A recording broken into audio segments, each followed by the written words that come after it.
ফিরলাম বিরতির পর। আর যে খবরে আমরা ছিলাম, পাকিস্তানের 8টি মিসাইল ধ্বংস করল ভারত। রাজস্থানের জয়সালমীরে ব্ল্যাকআউট, জয়সালমীরের আকাশে ধ্বংস পাক ড্রোন। হামাসের কায়দায় আক্রমণ, এমনটাই মত প্রতিরক্ষা বিশেষজ্ঞদের। এপ্রিলে আইএসআই হামাস বৈঠক হয় পিওকেতে, ধর্মশালায়। আইপিএলে ম্যাচ বন্ধ করা হয়েছে। উত্তর পশ্চিমের 21টি বিমানবন্দর বন্ধ রাখার সিদ্ধান্ত। পাকিস্তানের হামলার পাল্টা জবাব দিল ভারত। পাকিস্তানের শিয়ালকোটে আছড়ে পড়ল ভারতের ড্রোন। লাহোরেও প্রত্যাঘাত ভারতের। জয়সালমীরে 30টি পাক মিসাইল ধ্বংস করল ভারত। অ্যাকশনে ভারতীয় নৌসেনাও। এই মুহূর্তের যে ছবি আপনাদের সামনে তুলে ধরছি, বিভিন্ন জায়গায় রেড অ্যালার্ট জারি করে দেওয়া হয়েছে এবং বিভিন্ন জায়গায় রীতিমতো ব্ল্যাকআউটও করে দেওয়া হয়েছে। জম্মু বিমানবন্দরে মিসাইল ড্রোন হামলা পাকিস্তানের, এবং ইতিমধ্যেই ভারতের এয়ার ডিফেন্স তা রুখল। আমরা দেখেছি যে সন্ধ্যের পর থেকে কিন্তু জম্মু অঞ্চলে পাকিস্তান হঠাৎ করেই গোলাবর্ষণ ও ড্রোন হামলা। অন্যদিকে প্রতিরক্ষা মন্ত্রকের তরফে এমনটা জানানো হচ্ছে যে বিষয় এখনো পর্যন্ত জানা যাচ্ছে যে পাকিস্তানে কিন্তু এখনো পর্যন্ত ক্ষয়ক্ষতি হয়নি।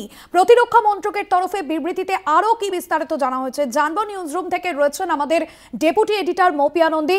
মৌপিয়াদি, এখনো পর্যন্ত প্রতিরক্ষা মন্ত্রকের তরফে কি জানানো হয়েছে?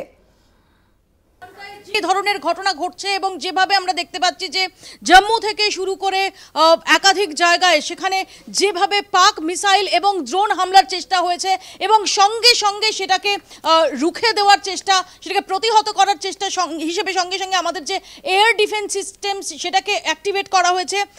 এই জায়গায় দাঁড়িয়ে যেটা খবর আসছিল যে নির্দিষ্টভাবে পাকিস্তান ড্রোন এবং মিসাইল দিয়ে টার্গেট করছে আমাদের একাধিক সেনা ছাউনিকে।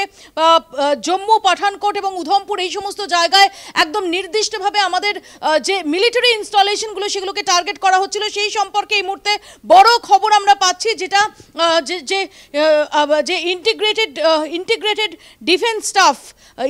ডিফেন্স স্টাফের যে হেডকোয়ার্টার, সেই সূত্রে যেটা জানানো হচ্ছে যে ইতিমধ্যেই যে পাক আক্রমণের চেষ্টা চালানো হয়েছে সেই আক্রমণ প্রতিহত করা গেছে।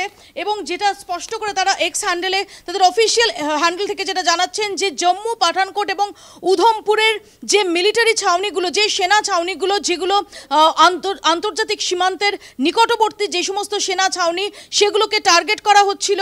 এবং জম্মু কাশ্মীরের যে ইন্টারন্যাশনাল বাউন্ডারি রয়েছে তার আশপাশের যে সেনা ছাউনিগুলো, সেগুলোকে টার্গেট করা হচ্ছিল মিসাইল এবং ড্রোন দিয়ে। তবে কোনো ক্ষয়ক্ষতি করতে পারেনি পাকিস্তান।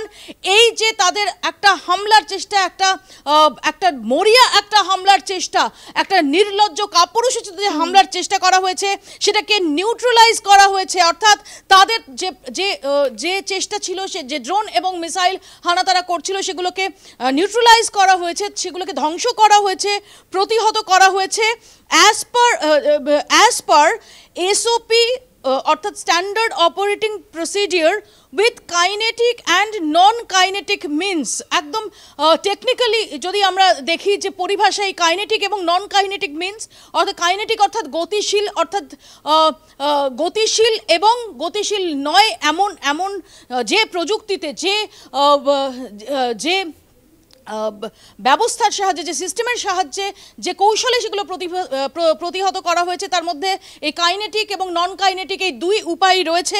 আরও বিস্তারিত আসার জন্য আমরা অপেক্ষা করছি। কিন্তু এই মুহূর্তে দাঁড়িয়ে যেটা সবচেয়ে বড় স্বস্তির কথা, যে কোনোভাবেই কোনো ক্ষয়ক্ষতি করতে পারেনি পাকিস্তানের এই যে অপচেষ্টা, এই অপচেষ্টায় ভারতের যে সেনা ছাউনি, সেই সেনা ছাউনিগুলোকে টার্গেট করার যে অপচেষ্টা, সেটায় ব্যর্থ হয়েছে পাকিস্তান। এবং এই জম্মু, পাঠানকোট এবং উধমপুরের এই সেনা ছাউনিগুলোতে, এই মিলিটারি স্টেশনগুলোতে কোনো রকম ক্ষয়ক্ষতি করতে পারেনি, তাদের প্রতিহত করতে সক্ষম হয়েছে আমাদের সশস্ত্র বাহিনী। ভাস্বতী, একদমই মৌপিয়াদি, অর্থাৎ প্রতিরক্ষা মন্ত্রকের এই মুহূর্তের যে বিবৃতি, সেই বিবৃতি থেকে স্পষ্ট যে কোথাও গিয়ে পাকিস্তানের হামলায় কোনোভাবেই ক্ষয়ক্ষতি হয়নি ভারতের, এমনটাই তো।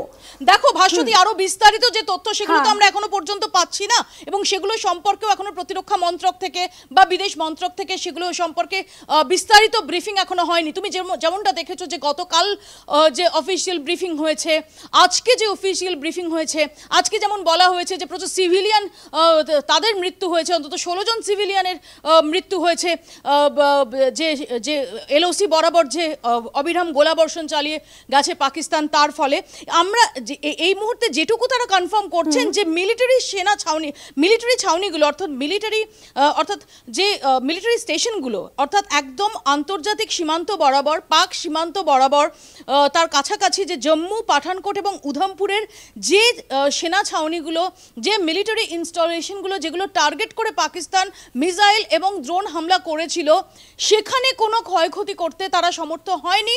তাদের এই অপচেষ্টা সেটা প্রতিহত করা হয়েছে কাইনেটিক এবং নন কাইনেটিক উপায়ের দ্বারা। অর্থাৎ আমরা যেভাবে দেখেছি যে এয়ার ডিফেন্স সিস্টেম, সুদর্শন চক্র সহ যে এয়ার ডিফেন্স সিস্টেম, সেটাকে সঙ্গে সঙ্গে অ্যাক্টিভেট করে দেওয়া হয়েছিল এবং গতকালও যেভাবে উত্তর এবং পশ্চিম ভারতের অন্তত 15টা মিলিটারি টার্গেট তাদের লক্ষ্য করে মিসাইল এবং ড্রোন হামলা চালিয়েছিল, তা প্রতিহত করেছিল এই সুদর্শন চক্র এবং এয়ার ডিফেন্স সিস্টেম।